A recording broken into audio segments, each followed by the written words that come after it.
Unlucky Morpheus. Well, they got a new album, and I'm with two guys who are big Unlucky Morpheus fans. All three of us have listened through to the brand new album that came out in the last 24 hours. And well, we're about to share our opinions on it now. Now, I will say, I've listened to Unlucky Morpheus albums all the way through myself before, but I never really sat down and fully, really intensely reviewed one before. So this is a bit of a novel experience for me. But you guys, you've been following Unlucky Morpheus for a while. Yes. I want to hear Neon thoughts on this first. Oh, okay. You're gonna throw me under the bus first with this one. Yes. I Yeah, was on damn the right. list. All right. Okay. Sorry.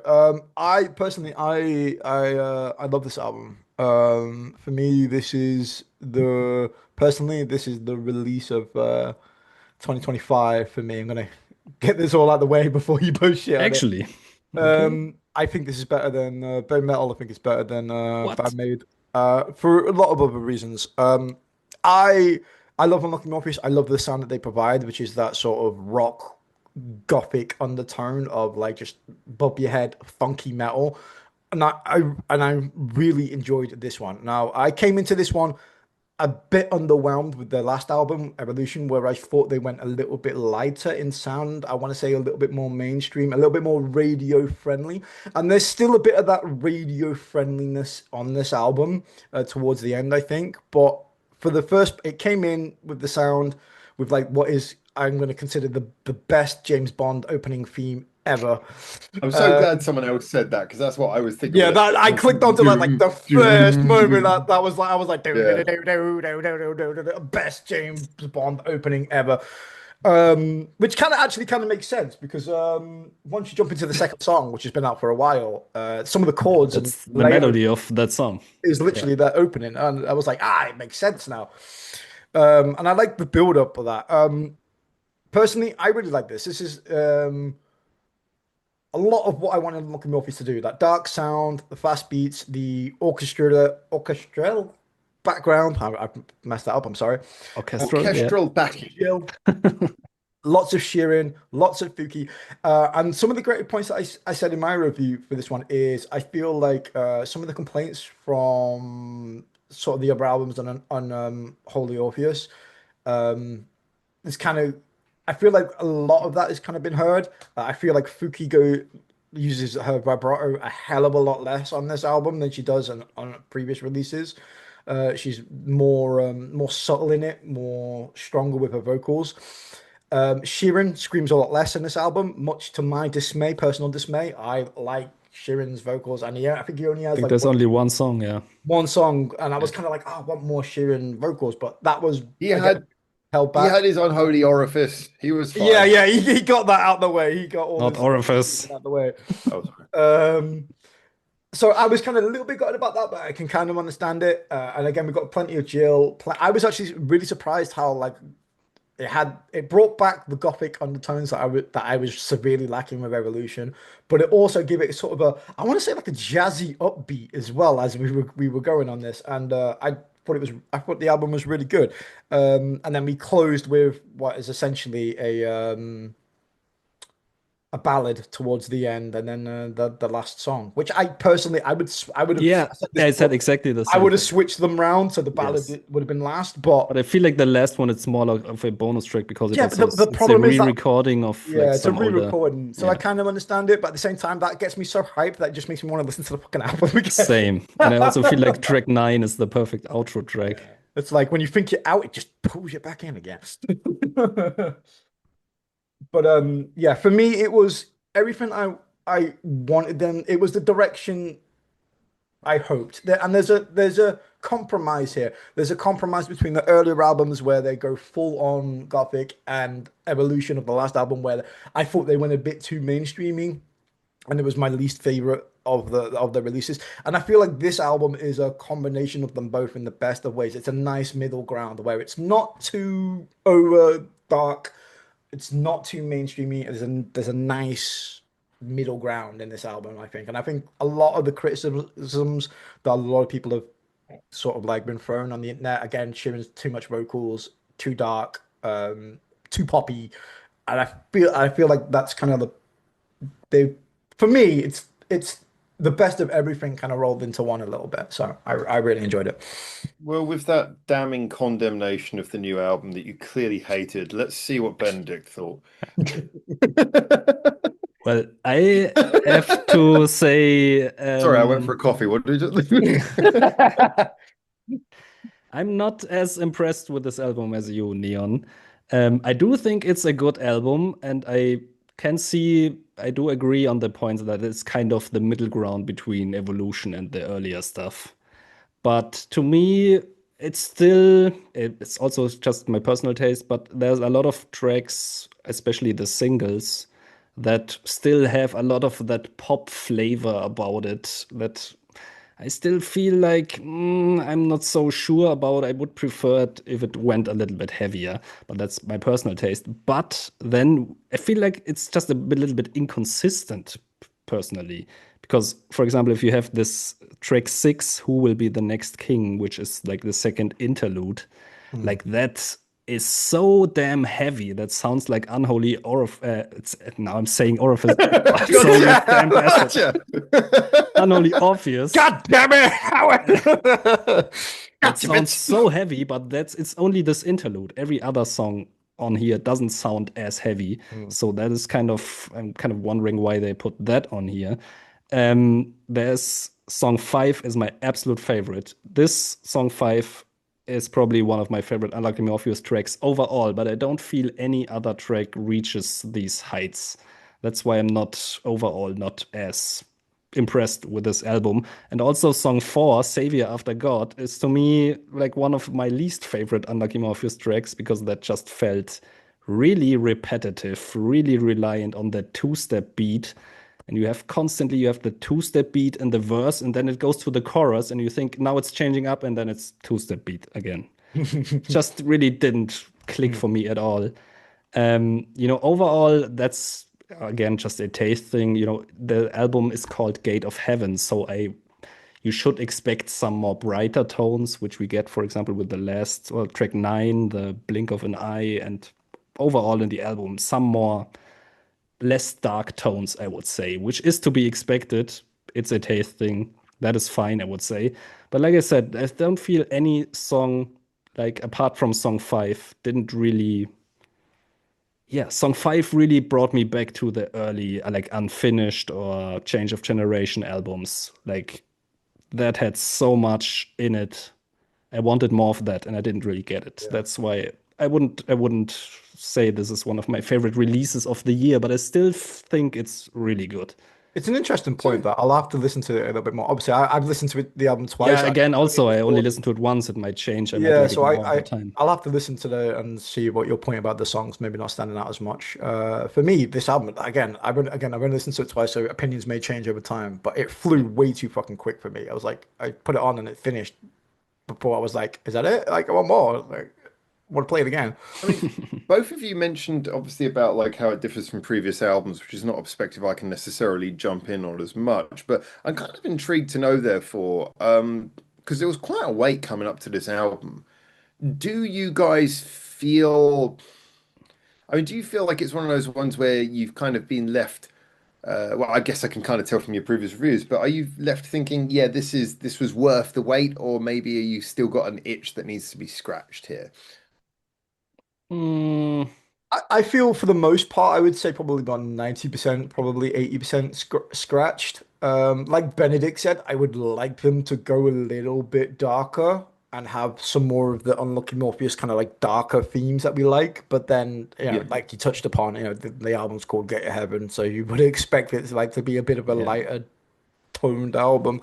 And I think again, Maybe the sequel will it, be it, called it Tap Flap of Hell. Yeah. yeah. Or maybe they will do another Unholy Orpheus, Gate of Yeah, Hell or I think something. so. I think that's probably the case, to be honest. I reckon they've kept all the really heavy ones that we kind of expect off this album because I fully expect another Unholy That's Orpheus. why I So was so confused about this track 6 that sounded so super heavy, that little interlude. I love the interlude. I love Yeah, I love it too, both but it both of just doesn't fit like the rest of the sound of the album, in my opinion. them. That's So really heavy, really dark. yeah. And again, it felt like the earlier stuff was like really dark. Then the it feels like they're going through a bit of a weird phase because it feels like Evolution was a bit way lighter and way poppy, and I think that put a lot of people off.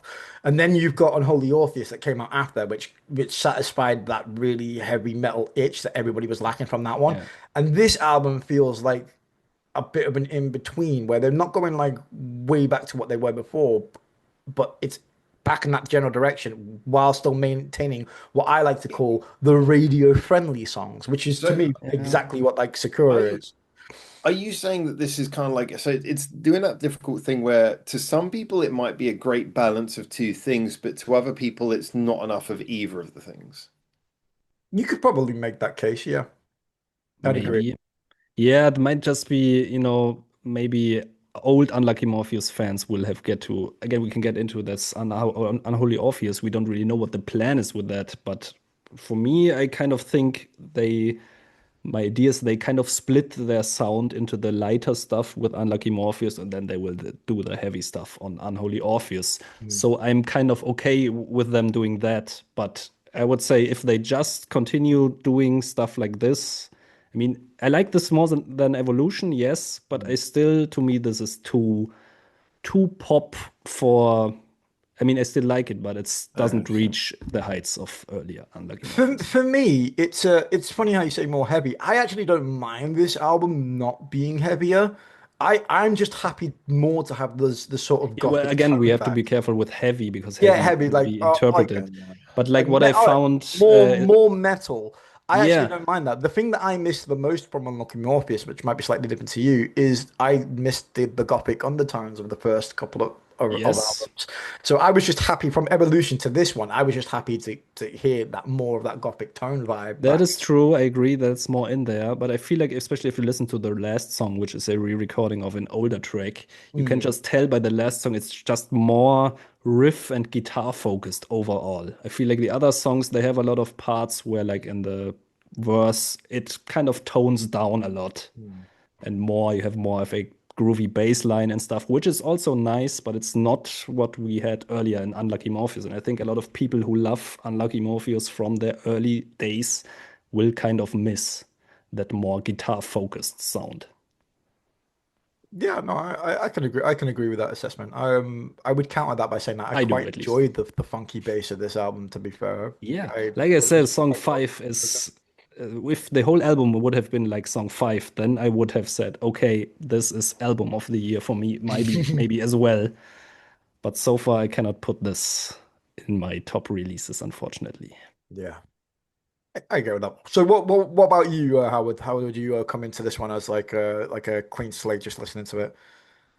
I mean, Did you- so I mean, so just give a little bit of background. I mean, when it comes to Unlucky Morpheus, I've been listening to them since 2019. I just never, and I've always really enjoyed Fuki's voice. I really enjoyed the addition of violin. There's a lot of things about them I really like. I just never quite was able to slip hugely into their music because it was something that I liked, but it didn't sort of like grab me as a wow, I've got to hear more. Just kind of like a, oh, this is really kind of cool. But yeah, you know, when you hear something and you go, that's really cool, Mm. but I'm happy hearing one track every now and then rather than being really intensively into this. And that would kind of be my feeling every now and then. And another song will come out, I go, this is awesome. Um, there'd been a couple of times when Spotify had been playing an album and then Unlucky Morpheus would play afterwards, and I'd let it play and I'd enjoy it.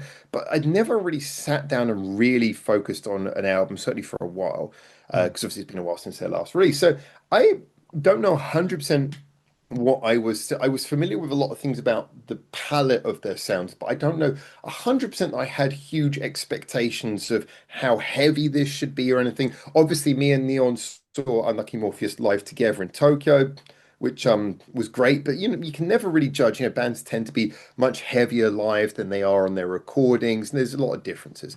Um, so I kind of put this on just let it sort of just let it play, just let it wash over me, so to speak. And what really amazed me is that this is one of the quickest 38 minutes I think I've ever heard. Because honestly, as an album, I think it flows absolutely superbly. I think it's just like it's got such an effortless flow.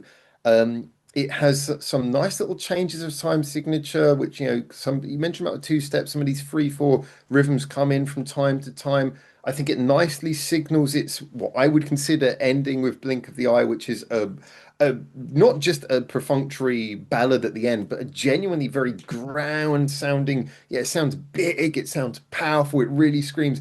This is the end of the album, right before the Yep. last track, but it screams that beautifully. I think that in so many ways, it's a perfect example of how to just make an album that works as an album. Now, if I were to be critical, I would say that maybe it would be hard to pick out individual songs and say, oh, this song was really like a standout. Because the funny thing is that they kind of all blend into one. And I don't mean that as a negative. It was just an album that flew so effortlessly by. I mean, the Somehow I first didn't time feel that so much. I felt like the middle section, song 4 to 6, really didn't flow that well for my taste. Hmm. I mean, to give you an idea, the first time I listened to it, I like looked up to see, okay, how far through the album am I? Because I was like, okay, I must be maybe around about sort of like coming up to halfway. And I was on track seven, ready for the new stage. I was on track seven. I was like, wow, that is not how far through I thought I was going to be. Because I was just kind of like sort of just kind of just putting it Granted, on and there just are sort of like two listening to it. kind of Um, interlude yes. songs. Now, I will point out that I think that probably there are a couple of areas where I think maybe the one area which to me seemed to be the biggest issue, and at first it actually concerned me, was I think the intro track. It's weird. The intro track does share that James Bond riff It with does. the first track, but you know what? It Maybe have doesn't some flow video into it game. well at all. It flows into it very haphazardly. It just kind of jolts Yeah, into it the just first. takes the melody basically. Yeah, Hmm. it takes the melody, but there's zero flow. I mean, they did not make those two dovetail at all well, which is really weird considering. And, ironically, that particular chord pattern is even echoed slightly in track three, which I know was the single convergent raise. It kind of echoes that again. So that theme of that riff is kind of flowing. But this is an album that it's interesting because I mentioned that when we talked about Scoop before. Well, actually, we didn't talk about this on Ears to the East because I wasn't there for that episode. But I mean, I know you guys talked about it, and I mentioned it separately in one of my videos. The Scoop, the first few tracks on Scoop have a very similar feeling, but I feel like the problem is that they start to feel a little bit like you're getting stuck in the mud because they're very busy, but they're doing kind of the same thing three times over. This manages to get away with kind of keeping a similar tone just because of the fact that it's kind of got this very joyous skip. It feels very free, it feels very flowing. It feels like a album that's kind of it's just got a sense of joy and energy and it bounces. It's not very twiddly, it's not very heavy, but it is very much energetic, if that makes sense. There's a real feeling that every time you listen to a song, it really makes you want to sort of bounce your foot and bob your head along. I think if I sat down and really analyzed any of these songs on their own, I might not be wild about them. I might just be like, oh, that's good. But as a 38-minute experience, it's a pretty fucking banging way to spend 38 minutes of your time. And it will certainly, if you want to time travel, this will travel you forwards in time very quickly because this thing flies by. Um, yeah, I was genuinely impressed by it. I love the whole tone of it. I think it managed to have enough variation to stay interesting. I don't think it had particularly any standout tracks that I would go, yeah, I really loved that, I except agree for the with that. singles. But I just think that as an album, it's a really, I was just shocked at how well it flowed after you got that first track out the way. I was shocked how well it flowed. I Um, see. I that was still my point. say the older ones flow even better. Well, So. in that case, it's got to be like me with a spicy curry. Um, So, what one thing I wanted to mention, what also might be maybe a reason, because you asked how much we were excited about this long wait. Um, yeah. Again, the usual problem that I knew three of the songs beforehand, then we had Uh, two interlude songs, and then we have one ah. recorded song from an old one that I already knew. So I basically have four new tracks. That's That's also actually why I cannot be as excited as if I would have gotten like a 10-track album that's with a fresh songs, very good And you point. know what? I kind of agree with that. I actually said in my review, I Good actually, point. you know, it's funny you should say that because I actually praised them for only releasing 3 singles. But now you've broke it down by that. I'm gonna have to go back to that video and like readjust that. But then again, I quite like the intro, both the Yeah, I intro. do also, but still, I feel like then you could have maybe made 11 tracks or 12 and have those additional Yeah, yeah, because no, it just feels like they exchanged a real song with like one of those shorter interludes. I yeah, no, must say, I agree with that. That's a very good point actually. although I reacted to, I think, two of the singles before listening to the album, it's again, as is kind of my trope with Unlucky Morpheus. I haven't especially been back and re-listened to them much since I did those reactions. So Hmm. I think it is fair to say that I'm probably listening to the album. Although I did recognize when those songs came on, they weren't like sort of fresh in my memory. It was more like, oh, okay, let's remember how this one goes. Hmm. So yeah, I think I kind of have got the benefit of a blank slate on which to judge this for better or for worse. Weirdly, I don't know what way we're posting these album reviews, so I apologize if this one hasn't come out already. But This will be out this after is the Necky one. this will be after the Necky one. Oh, sweet. So this I came into this one actually kind of like the reverse of Necky, where I came into the Necky Yeah, album me too. really We are. hyped, really expecting a lot. I came into this Unlucky Morpheus because of Evolution, actually, with my expectations probably a lot lower. So maybe that is one of the reasons why I come into this one So we're after that saying, 38 minutes going, that was fucking fantastic. That was Yeah. better than I thought. Whereas with the so what you're Necky, telling us is all of your reviews are basically just the result of you having like some serious like personality reactions to everything, and you just like yeah emotionally unstable reactions are what's causing you to, causing you to review things. Is that what you're saying, Neon? yeah, basically, everything is subjective. No, but So it's it's interesting my because opinion. If you don't like it, fuck out. for me it's exactly the opposite. That I Yeah. kind of came into Unlucky Morpheus hoping like they will really do something else from Evolution, like the next step, and it kind of felt like They're devolved. still kind Hey, of Evolution. I see. For me, it took a good step in the right direction. That's probably why I liked it so much. I like it I also got some more of than that Evolution, but I old still sort of feel for old me school it, thing it back. didn't do enough. So it's like I said, it's not. Yeah, again, I think this comes down to like what you said before about again it leaning more into a metal unholy Orpheus kind of like direction, Yeah. and I would have liked to seen that as well. Um, but I I mean, don't think that was don't have ever to do my. Unholy Orpheus, but But I like I think said, I Unholy feel Orpheus will like be a separate. I think it's its own separate entity right yeah, now. yeah. And if you offered me this album, um, as as a replacement for what we could get if that was there, I'd snap your hand off at this because I think this is miles better than Evolution, and I am all for it. For me, I it's agree exactly that it's better, yeah. direction. For me, it's exactly the direction I wanted them to take. Is it like all the way in the direction That's I don't agree. I hoped they'd take? Probably not, but I don't think they were ever going to go from Evolution to like back to massively heavy No, straight no, away. that So, not. Yeah. but for me, this is good progress. Like they can still have that poppy sound as long as they keep all the core things that make Unlucky Morpheus sound I am Yeah, absolutely but going to have to go what back and is listen to then Evolution what to see what you guys consider poppy. yeah.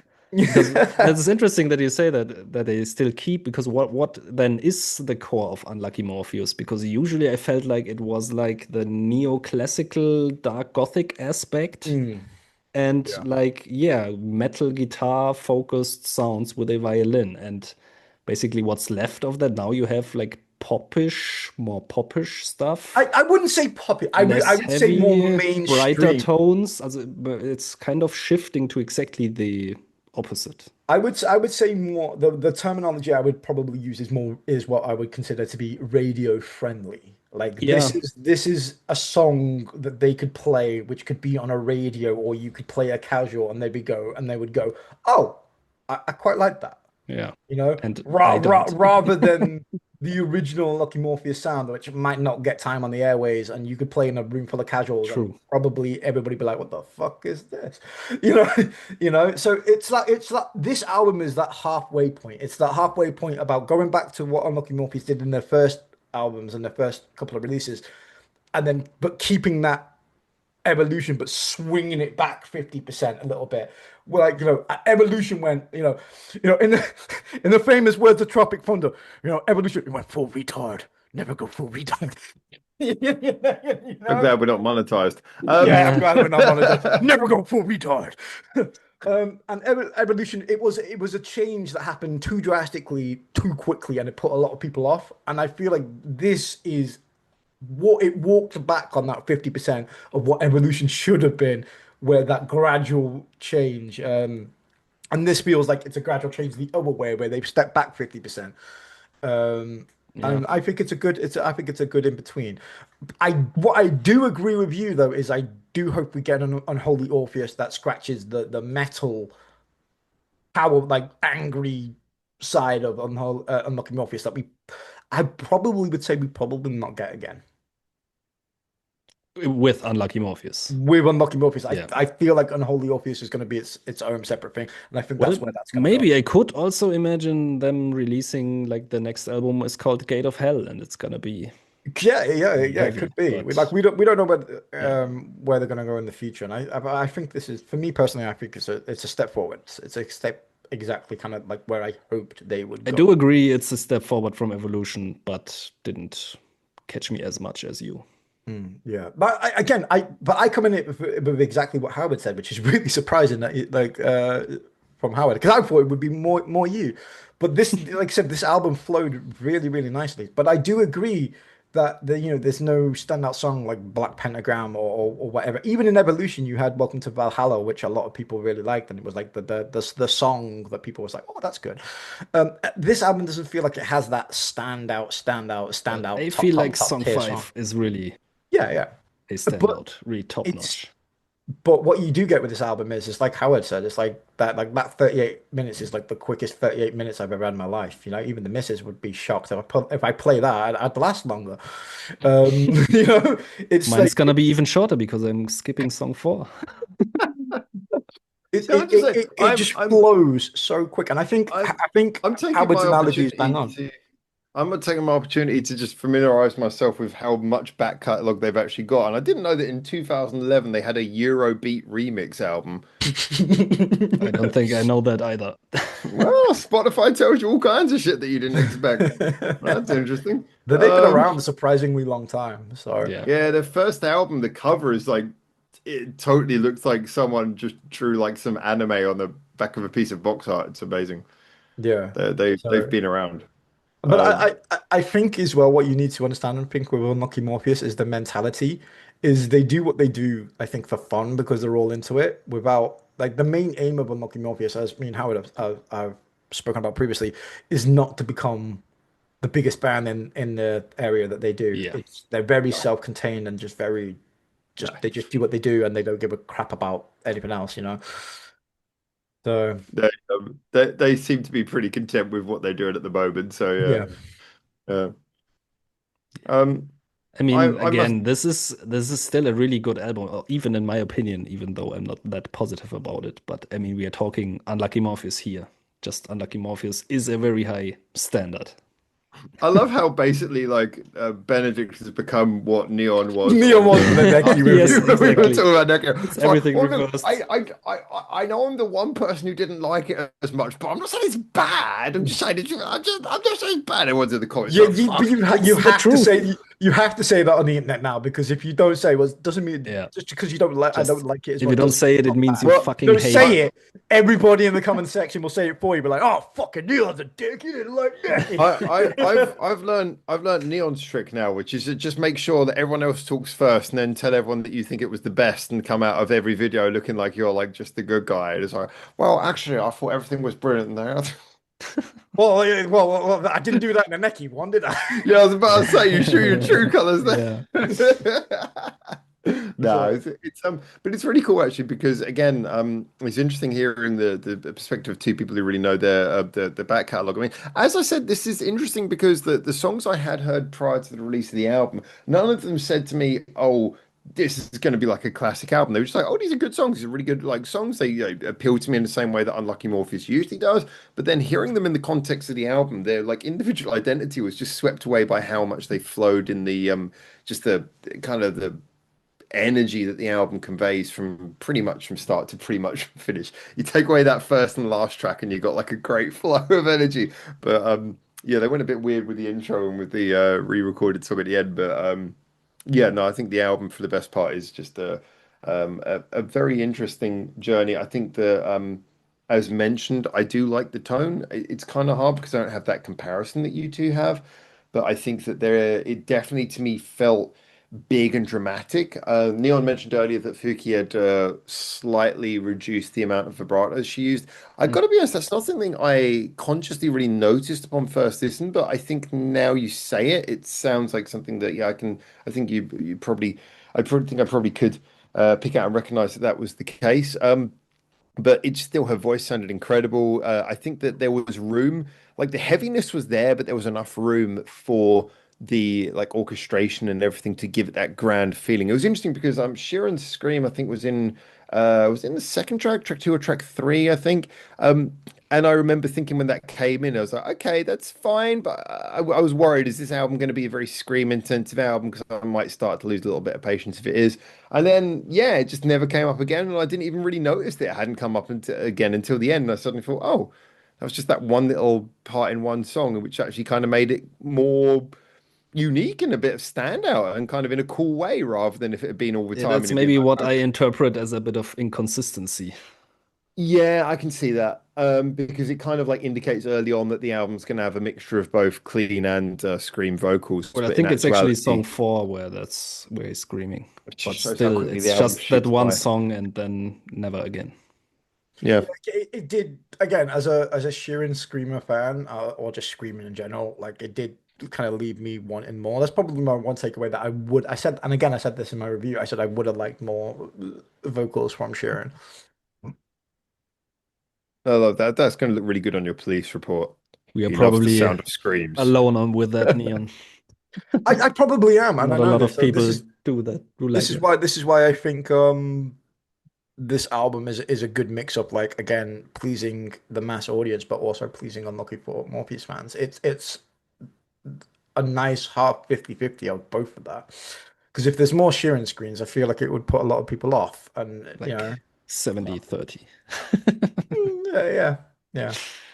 So, Let's but my hang it. takeaway from this one is it's still there's enough here that I still think you could use it as like I said in a radio friendly terminology. But there's enough here that it recaptured the dark sort of undertones or orchestral. There we go. I said the word right now.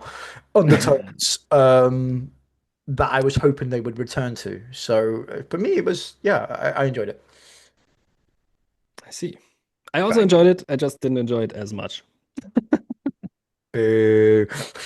Boo. Fuck off, I, Neon. I'm I, sorry, I mean Benedict. did you just tell yourself to fuck off? Yeah, That because was he's actually being quite impressive. negative. How dare he talk about Neki and Lucky Morpheus that way? Right, I'd save me having to do it. No, again, I will be interested in how I feel about this album upon repeat listens, or upon repeat visits, and I do wonder if I heard any of these songs in isolation, would they really sort of be like, oh wow, that was off of that album, or would they be ones where I go, oh yeah, it just kind of sounds like an Unlucky Morpheus song. I think it was a very well crafted album, but yeah, I think it's gonna take me a bit of time to like live with this for a little while and see how I Yeah, feel same. about I it can in also see myself retrospect. liking it a lot more after a couple of listens. But I think that's how it's I you've feel got to now. be. I definitely would say it's one of those albums where you've got to be in the right mood for it. Um, Yeah. that's my feeling, at least. But yeah. So I enjoyed this one. Neon really enjoyed this one, and Benedict, um, he was You satisfied can enough. hear the excitement in Howard's voice. Right. Do you know what, guys? All right, I know you come home from work. It's past midnight here. I came home from Uh, work as well. All right, I'm tired. All right, I'm tired, and all this coffee that I'm drinking, sometimes it helps, sometimes it doesn't. All right, I so see. yeah, yeah, and stuff. All right. Well, I'll do the outro then for this one for these two old men that want to go to bed. Jesus Okay. Christ. So, yeah, I'm Uncle Morpheus. Heaven's Gate. Let us know what, or Gate of Heaven. Sorry, I always say Heaven's Gate. Yeah, when Gate do of you Heaven. say Gate of Heaven when Heaven's Gate? Yeah, Heaven's Gate. Yeah, no, I don't know why, but I want to consciously say Heaven's Gate for some strange reason, but it's Gate of Heaven. I don't know why. Gate of Heaven, new album, Unlucky Morpheus. Let us know what you thought down below. And as always, we appreciate you being here. Don't forget to leave a like, subscribe if you haven't already. Go on like our individual channels as well. Follow us where we all do reviews, talk about music, and lots of other things that I think you guys will enjoy. Yeah, see you around next time. And don't forget to keep your ears to the east.